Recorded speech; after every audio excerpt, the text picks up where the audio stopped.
Kia ora e te whānau. Welcome to this episode of Light Lunch. I'm stepping in for Pamela Bell today. My name's Hannah, project lead at New Zealand Institute of Building, and I'm joined by the lovely Keri and Andrew, and I'm going to let them introduce themselves because they are people of many hats, and yeah.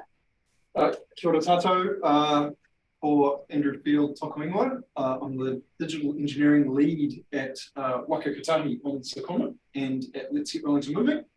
And I also have a home organisation, which is Becca, where I am a leader in the space of asset and digital advisory.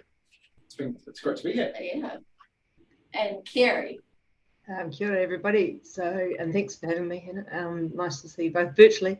So I'm the digital practice leader for Oricon, ordinarily based in Christchurch, and coming to you today from not so sunny Sydney. I'm over here for our annual group meeting, and it's lovely to get out of New Zealand, but it's always lovely to come back. So we could call you an international guest today. Actually. All right, so format is as it always is. We do 3 hard-hitting, although we did just say it doesn't all have to be negative about what's keeping you up at night. It can also be positive. And then 3 light and get to know the guests towards the end. So let's start with Andrew. What is the first thing that is keeping you up at night? So we were talking a little bit before we got started, and actually quite a lot of similarity between Keri and I around the kinds of things that are on our mind. But I think that sense that everyone across the country, and particularly in the construction sector, have been doing things pretty hard for quite a long time, whether that's through COVID or natural disaster. Everyone is feeling that impact, and I'm certainly seeing those impacts on the projects that I'm involved with or the programs. And yeah, I guess that concern for my colleagues in the sector is one of those things that is just really bubbling away. Yeah, and, the people. Worrying. Yeah. Well, and the people affect the work essentially, but the people are the most important thing. So Absolutely. if they're not okay, then Everything else doesn't work. Yeah, absolutely. And Keri. Yeah, probably similarly to Andrew is, I guess, the concern for people. So we're not actually too far away from 1251, 12 years ago today, the earthquake in Christchurch, the second earthquake, probably the most devastating, or definitely the most devastating. It's just it's the concept of resilience. We are programmed to keep going. We have to keep going. And I guess the thing that keeps me awake at the moment is with this impending recession, looking at rising interest rates, looking at the rising of the cash rate, the impacts that those pressures are having on our people. And I'm curious and always thinking about what is our obligation, as an organisation, thinking about Oricon here, what can we do to help our people, and where does our obligation end, and how do we kind of justify that? That concern and care with how far can we go to help people. And then I guess there's always that, what's next, what's coming. And you have to think like that, don't you? Everything going on at the moment. So this is probably putting you both on the spot, but is there anything out there, any resources out there that you offer to staff, or just in the back of your mind when you think, okay, someone's going through it tough? Is there anything that you kind of... I can't speak for Oricon, but I'm guessing it'd be similar. At Becca, there's programs available for employee assistance. So whether that's counselling or just someone to talk to and actually, deal with some of what's actually happening in their life, in their real life. And that's so important. Sometimes talking is how you get started. Absolutely. Right? Yeah.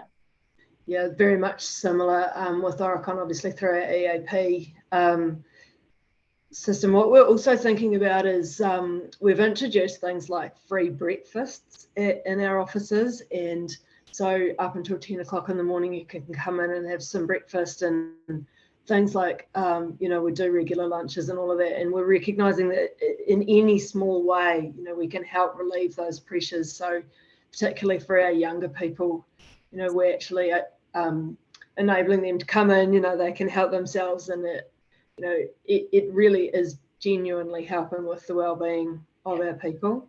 Just the small things. Right. Yeah. And I think also to that, Keri, just those small acts of encouraging people to get together face to face when they can, just that human connection becomes so much more. Especially important now that so many things are online, because that's what happened a couple of years ago, and that's just kind of how it's continued to go. So yeah, you're so right, having that in-person, face-to-face contact conversation.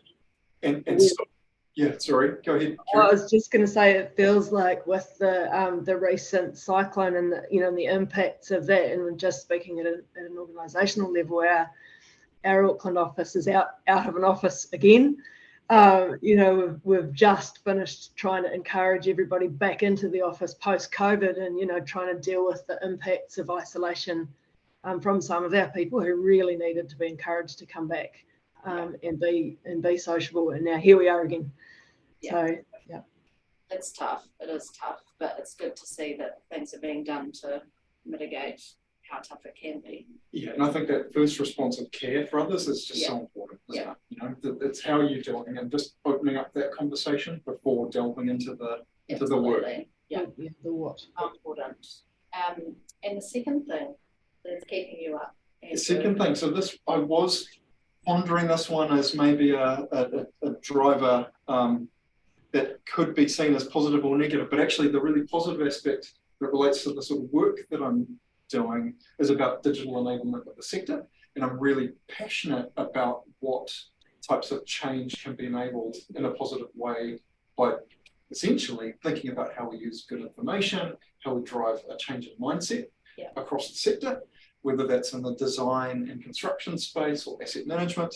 And so that's something that is just an inherent and implicit motivator for the work that I do. So I'm really keen, and I do spend myself, lying in bed going, what lever for change? What could be? What could be? How could digital support our response to climate change, resilience, as you were speaking about before? And so, I think there's a real positive element for the kind of work that both Keri and I are involved with, and the positives that can bring. And I guess the opportunity that, that would bring as well. Absolutely. Keri? Yeah, I agree. I think in our field of design and construction of infrastructure for New Zealanders, it's both an obligation and a privilege for us to do the right thing, for us to think about generations who'll follow after us. Knowing what we know about resilience in New Zealand is really important, taking into account obviously seismic risk over the years, but now also what are we thinking about in terms of building more resilient communities and infrastructure that will support those communities. I think it's a really exciting opportunity, and what I'm really passionate about is similar to Andrew, is how can we bring our knowledge of technology and our digital understanding of these enabling tools that we have. How can we actually improve that process, and how can we enhance the outcomes for those communities? It's an exciting opportunity. Yeah, it's a great space to work. Absolutely. Yeah. Having sat in on a few meetings, I equally can see the opportunity, the excitement that could be if things all come together when they should come together. Do you have a third? I don't really have a third. I was pretty happy with that sense of, the care for the people on the one hand, and then the what drives me and what gets me up out of bed in the morning. I think they're two pretty crucial things. Keri, did you have a third? I do. It's my morbid fascination with ChatGPT and all things AI. A bit of a fan of conspiracy theories over the years, and I think that I was reading an article in the paper in the weekend around how these chatbots are now able to present arguments that are proving to influence your thinking, and I'm just thinking, my gosh, we thought this was a wee way off, actually functional AI, and here it is. Nobody saw it coming. We weren't having this conversation 2 months ago. thinking about the conference that, Digicom as it's coming up early next month or later next month, is I think this has to be part of the conversation. Yeah. These technologies that just spring out in front of us, and even as digital technologists, what are we going to do about this? How do we become involved? And what is the ethics around it? Yeah. That's what worries me, is have we actually thought through the implications of these things that we have created? And I think you maybe touched on it, but just that sense of self-referencing information, or our logic and our arguments suddenly being influenced by something that's being generated. Yeah, it is. It's bizarre, really bizarre. Creepy. I don't know if you've found yourself doing this, Keri, but on certain online word processing, whether that's the the Google Drive or even Office 365 online, there is that prediction of what words it's suggesting you should be writing, and so it's already creeping into our workflows, which is just extraordinary. Really.